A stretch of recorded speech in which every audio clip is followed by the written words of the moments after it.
How to see your saved password on Android. Hey everyone, welcome back to the channel. In today's video, I'll show you how to view your saved password on your Android phone. It's simple and easy. So now without further ado, let's get started. So first thing first, open the settings app on your phone.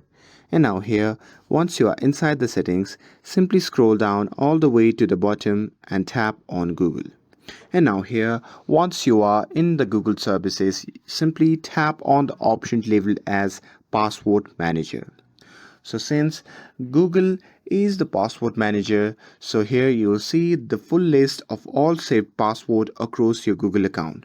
So to view a specific password, just tap on any entry, and after that you need to authenticate yourself using the fingerprint or the PIN.